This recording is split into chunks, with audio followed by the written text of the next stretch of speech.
ಇನ್ನು LPG connection ಈ ಕೆವೈಸಿಗೆ ಅಂತಿಮ ದಿನಾಂಕ ಇಲ್ಲ.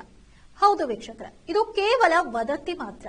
ಇನ್ನು ಅಡುಗೆ ಅನಿಲ ಸಂಪರ್ಕ ಎಲ್ಪಿಜಿ ಕನೆಕ್ಷನ್ ಹೊಂದಿರುವವರು ದಿನಾಂಕ 31/12/2023 ಒಳಗೆ ಗ್ಯಾಸ್ ಏಜೆನ್ಸಿಗಳಿಗೆ ಹೋಗಿ ಈ ಕೆವೈಸಿ ಮಾಡಿಸಿದ್ರೆ ಮಾತ್ರ ಸಬ್ಸಿಡಿ ಮತ್ತು ಸಿಲಿಂಡರ್ ಸರಬರಾಜು ಮಾಡಲಾಗುತ್ತದೆ.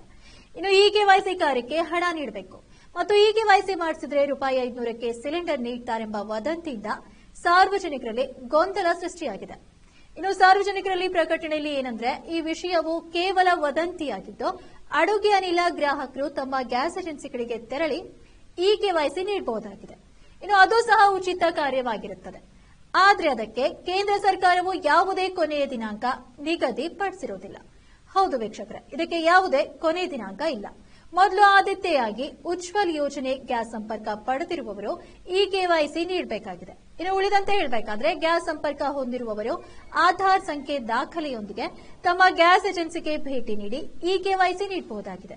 ಹಾಗೂ ಎಚ್ಪಿಸಿ, ಐಒಸಿ ಮತ್ತು ಡಿಟಿಸಿ ಕಂಪನಿಯ ಪೋರ್ಟಲ್ಗಳಲ್ಲಿಯೂ ಕೂಡ ಈ ಕೆವೈಸಿಯನ್ನ ಗ್ರಾಹಕರು ಸ್ವತಃ ಮಾಡಿಸಿಕೊಳ್ಳಬಹುದಾಗಿದೆ. ಇನ್ನು ಸದರಿಯಾಗಿ ಹೇಳಬೇಕಾದ್ರೆ ಈ ಕೆವೈಸಿ ಕಾರ್ಯಕ್ಕೆ ಯಾವುದೇ ನಿರ್ದಿಷ್ಟ ಗಡುವು ಕೂಡ ಇರುವುದಿಲ್ಲ. ಇನ್ನು ಸಾರ್ವಜನಿಕರು ಸದರಿ ಈ ಕೆವೈಸಿ ಕಾರ್ಯಕ್ಕೆ ಯಾವುದೇ ಸರದಿ ಸಾಲುಗಳಲ್ಲಿ ನಿಂತುಕೊಂಡು ಆತಂಕಕ್ಕೊಳಗಾಗದೆ ತಮ್ಮ ಅನುಕೂಲಕರ ಸಮಯದಲ್ಲಿ ಹೋಗಿ ಮಾಡಿಸಿಕೊಳ್ಳುವಂತೆ ಜಿಲ್ಲಾಧಿಕಾರಿಗಳು ಪ್ರಕಟಣೆಯಲ್ಲಿ ಕೂಡ ತಿಳಿಸಿದ್ದಾರೆ.